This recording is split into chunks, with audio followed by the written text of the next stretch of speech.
Myths as symbolic maps of divine order, social moral order, and Durkheim's social forces, Zeus, Heracles, Indra, with Kant's symbolic knowledge plus an inherent conflict of symbolism versus materialist rigid adherence to quantification, plus Rollo May's historical overview, as Confucius, a Chinese philosopher and spiritual leader who lived from 551 to 479 BCE, observed long ago, signs and symbols rule the world, not words or laws. However, as Rollo May observed, psychology and the social sciences have largely sidelined and marginalized symbolism. Both Muzafer Sherif and Viktor Frankl emphasized the fact that the different disciplines of science and different schools of thought are largely separate and disconnected.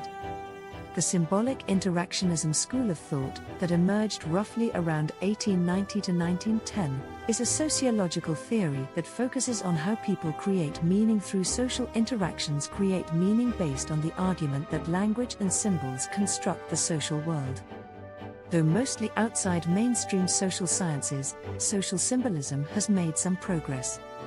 In her article, Social Symbolism Forms and Functions, Elzbieta Halas lists more than 20 relatively recent scholars who contribute to social symbolic theory.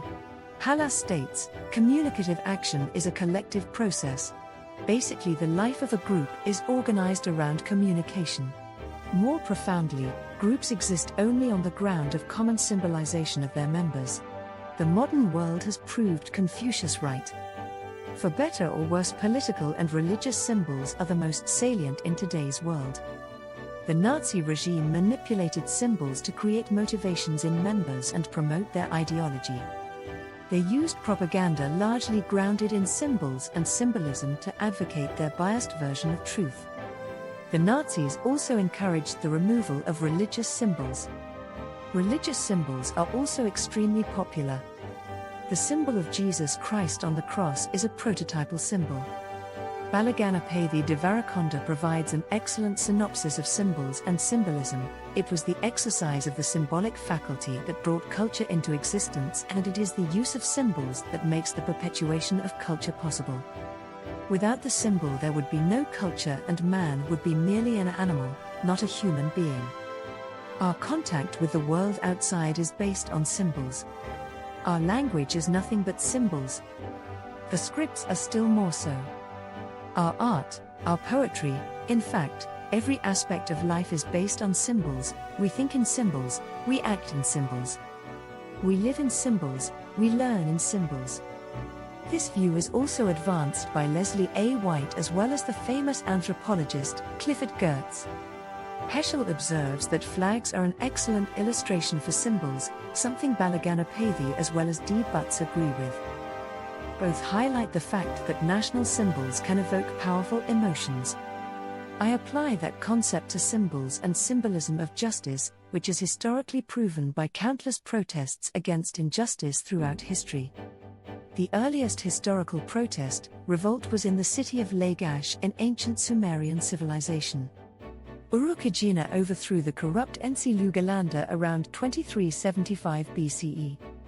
The point is that even a precursory overview of myths reveals concepts pf justice and order embedded in the myths. An inherent conflict, symbolism versus materialist physiology, laboratory focus. Rollo May, an American existential psychologist and author, observed that there has been a radical change during the past 3 decades. Neither term, symbol or myth, even appears in the index of the standard psychology textbooks. He goes on to say that this neglect and oversight was due to the proclivity, the materialist fixation, with data which could ultimately be described in physiological or stimulus response terms. Balaganapath emphasizes a symbol reduces the enormous complexity of communication by using a concrete sign as a kind of shorthand for a complex of interrelated concepts, ideas, and value systems. The meanings that these symbolic forms transmit are complex.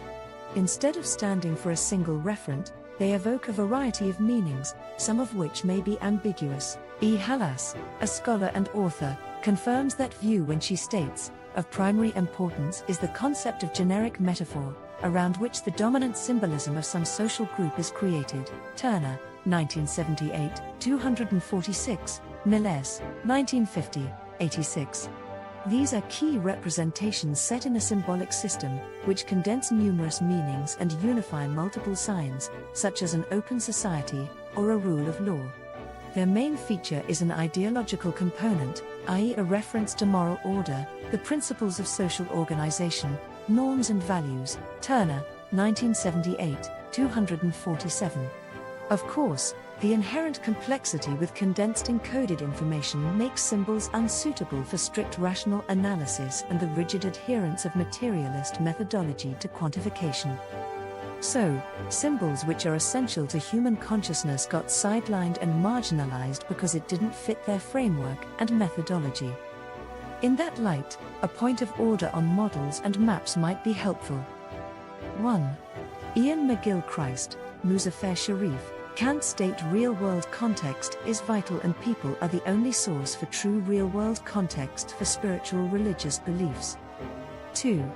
K. Gergen, proper knowledge maps or mirrors the actualities of the real world. To understand something, whether we are aware of it or not, depends on choosing a model.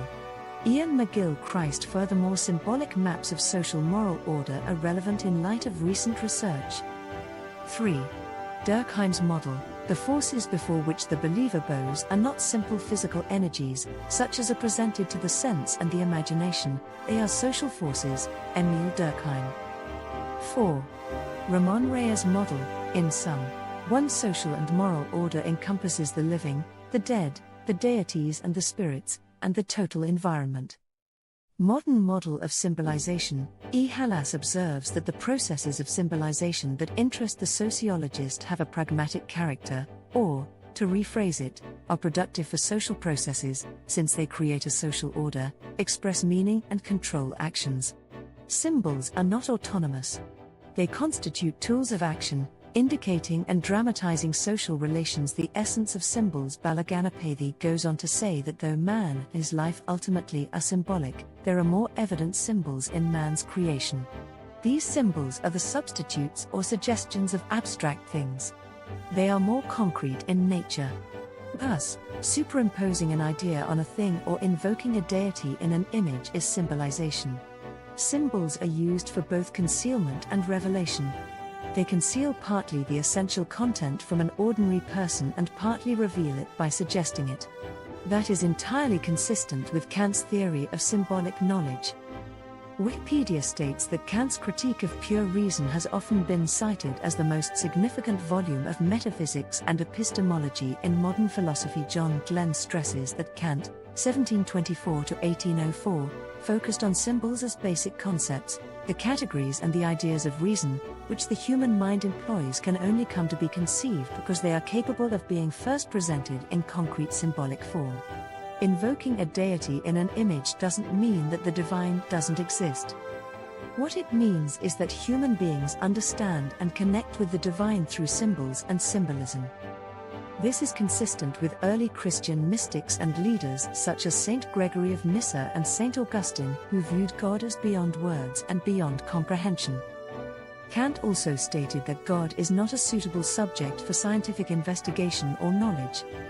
Symbols energize emotions, national, religious, and spiritual symbolism. David Butts states national attachment, a feeling of close personal attachment to one's nation or state, is a powerful organizing force that has been a facet of all successful human societies. The powerful emotions and universality of patriotism are self-evident. In World War I, 11 million soldiers were killed and every single soldier was a patriot. The Battle of the Somme was one of the bloodiest in history, with over 1 million men killed or wounded. The 57,470 casualties suffered by the British in the first day of the battle, including 19,240 killed, were the worst in the history of the British Army. This wholesale slaughter of men first emerged during the American Civil War. Toward the end of the Civil War, in the Battle of Cold Harbor, Union soldiers pinned letters to their loved ones to their backs, knowing the order for a frontal attack would result in their deaths. It would take very powerful emotions to keep men committed in those horrific circumstances. Symbolism and identity. D. Balaganapathy observes, the basis of every culture and every identity is determined by its own established common symbolic expression. During the Vatican's crusade against the heretical sect the Cathars, the ancient city of Minerve in southern France was the site of a 10-week siege by Simon de Montfort in 1210. The citizens of Minerve, after surrendering, were given the option of converting to Catholicism or death. 140 Cathars chose death rather than convert, and were burned at the stake. What is unique is that those 140 Cathars who chose death died for a metaphor. The dualistic theology of the Cathars held that the physical world was a manifestation of evil by the demiurge Rex Mundi, king of the world, while God was entirely spiritual without any physical manifestation.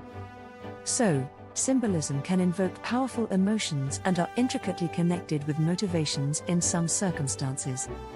Symbols and symbolism of justice and injustice. Historically, protests and revolts against injustice are frequent and innumerable. The earliest historical protest, revolt, was in the city of Lagash in ancient Sumerian civilization in the Fertile Crescent between the Tigris and Euphrates. Urukagina overthrew the Ensi-Lugalanda around 2375 BCE. Urukagina reforms against corrupt ruler Lugalanda improved the lives of common people by addressing issues like the seizure of their boats, sheep, and fish stores. On recent history, there have been numerous protests against injustice, including the Montgomery bus boycott, the Greensboro sit-in, the Freedom Rides, the Salt March by Gandhi, the Stonewall riots, the Black Lives Matter protests, and the student protests of the 1960s, 1963 March on Washington for Jobs and Freedom, 1969 Anti-1969 Vietnam War protest, 1969, 1982 Anti-Nuclear March.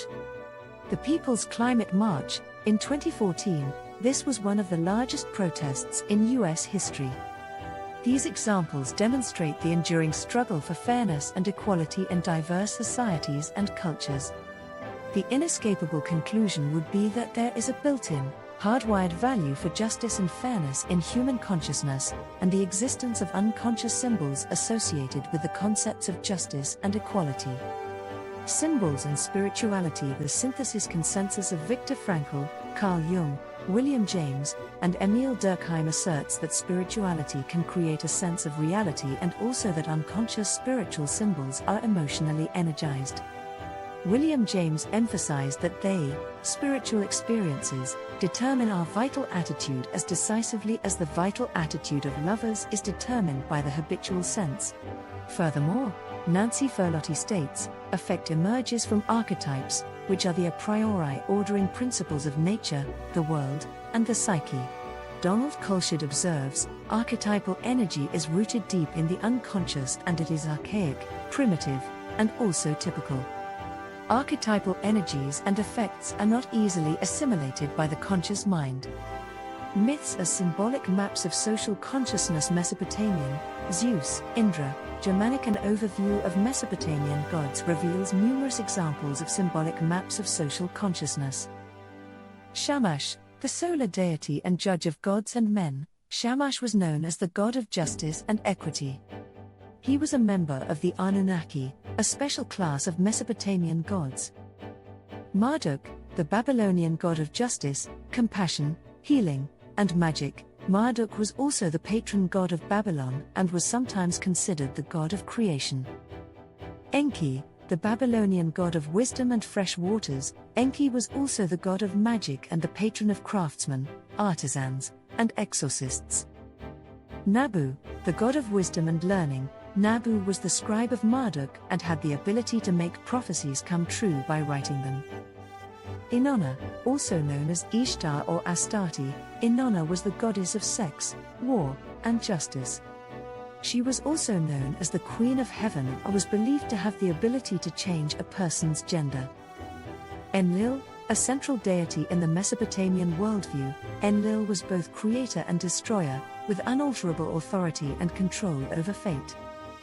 Anu, the Mesopotamian god of the sky, Anu was also the king of gods. He was sometimes attributed with the creation of humans with the assistance of his sons Enlil and or Enki. The Zeus myth as a symbolic map of social consciousness. Zeus, the father and ruler of heavens and earth, was replete with bountiful symbols and symbolism. The lightning bolts of Zeus symbolized raw power and control of nature. Zeus, of course, had a royal scepter and a throne which symbolized authority and social power. Befitting his role as king of the gods, Zeus was attended by a large complement of lesser divinities. His throne was guarded by 4 winged spirits, 2 male and 2 females, named Kratos, strength, Zelos, rivalry, Nike, victory, and Bia, force. These goddesses were collectively responsible for the orderly functioning of the cosmos. The founder of kingly power, of law and of order, whence Dice, Themis and Nemesis are his assistants. For the same reason he protects the assembly of the people, Agorios, the meetings of the council, Ruleos, and as he presides over the whole state, so also over every house and family.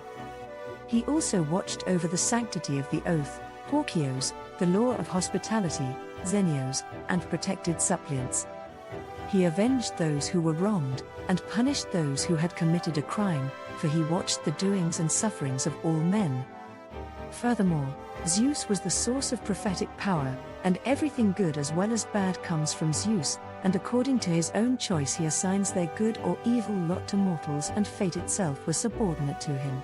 The Indra myth as a symbolic map of social consciousness. The Hindu god, Indra, was the king of the gods, the god of war, the god of weather, the god of rain, thunder, and lightning, and as the upholder of cosmic order, Indra symbolized ultimate wisdom, intelligence, and exemplifies the characteristics of justice, integrity, and compassion, reflecting his role as a benevolent deity. At first, an oral tradition, the sacred scriptures, the Vedas, were put into writing beginning in 1500 BCE until 500 BCE. The Vedas are the oldest Hindu scriptures, traditionally rooted in Indo-Aryan culture.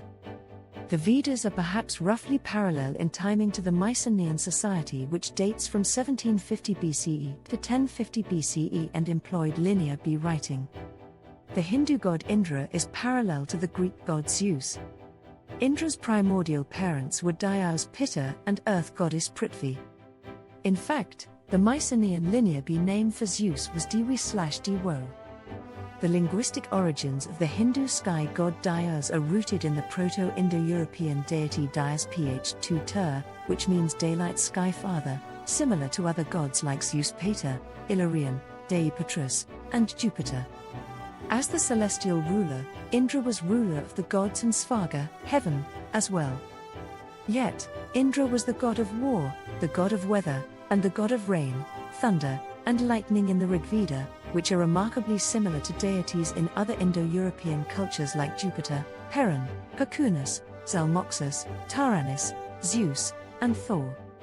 Indra is depicted as a mighty being force brandishing a thunderbolt, mounted on Airavata, a white elephant. As cosmic order, Indra symbolized ultimate wisdom, intelligence, and exemplified the characteristics of justice, integrity, and compassion, as well as Dharma, which embodied righteousness and duty and made Indra the guardian of moral law. I would add that, from my research, compassion as a teaching didn't fully blossom in Hinduism until the Upanishads, a development roughly parallel to Judaism and Greek philosophy. In my ebook in Kindle edition Amazon KDP by Charles Peck Jr.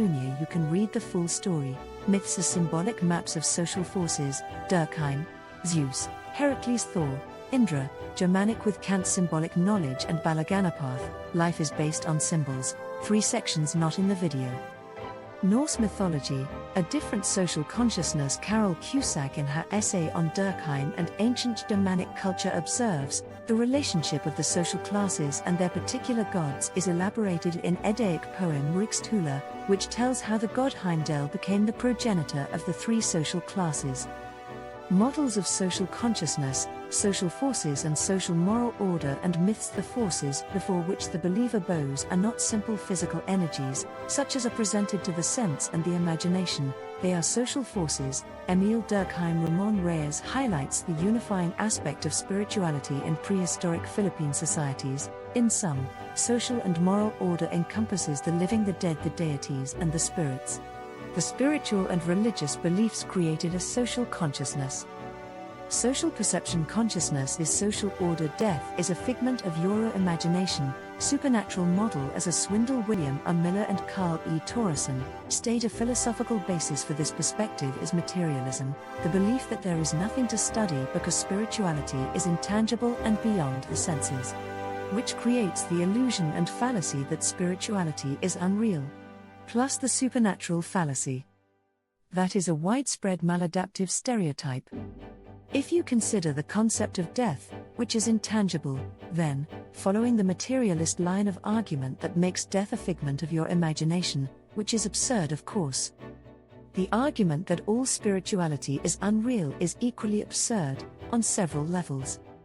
Besides the materialist argument being an illusion and fallacy, there are studies which demonstrate that several types of spirituality are tangible and real, such as Saslow's study that revealed a correlation between spirituality and compassion.